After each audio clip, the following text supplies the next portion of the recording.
ভোলার মেঘনা ও তেঁতুলিয়া নদীতে ইলিশ শিকারে চলছে ২২ দিনের নিষেধাজ্ঞা।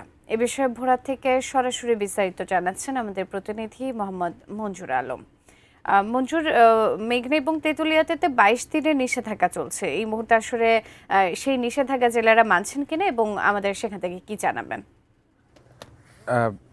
ভোলার মেঘনা ও তেঁতুলিয়া নদীতে ইতিমধ্যে ২২ দিনের নিষেধাজ্ঞা পরিচালনা করছেন মৎস্য বিভাগ। ইতিমধ্যে আমরা দেখেছি নৌবাহিনী, পুলিশ সদস্য এবং কোস্টগার্ড, নৌ পুলিশ সহ অন্যান্য আইন শৃঙ্খলা রক্ষাকারী বাহিনীর শক্ত অবস্থানে থেকে এই অভিযান পরিচালনা করা হচ্ছে। এর মধ্যে মেঘনাতে ৩৩৫টি অভিযান পরিচালনা করে ১২৬ জনকে মোবাইল কোর্টের মাধ্যমে দেওয়া জরিমানা করা হয় এবং এর মধ্যে ১০২ জনকে বিভিন্নভাবে সাজা প্রদান করা হয়। পাশাপাশি অবৈধভাবে ৩০.৭৫ মিটার কারেন্ট জাল জব্দ করে আগুনে পুড়িয়ে দেওয়া হয় এবং ২ লক্ষেরও অধিক টাকা জরিমানা করা হয়। তো সব মিলিয়ে বলা যায় যে এবার প্রশাসনের পক্ষ থেকে খুব কঠোর অবস্থানে মেঘনাতে রয়েছেন, পাশাপাশি তেঁতুলিয়াতেও খুব কঠোর অবস্থানে রয়েছেন এবং জেলেদের যে নিবন্ধিত জেলেদের জন্য যে সরকার বরাদ্দকৃত যে চাল বরাদ্দ করেছেন সেই চালগুলো ঠিকমতো ইতিমধ্যে জেলেদের কাছে পৌঁছে দিয়েছেন। তো সব মিলিয়ে বলা যায় এবারের অভিযান খুব শক্তভাবেই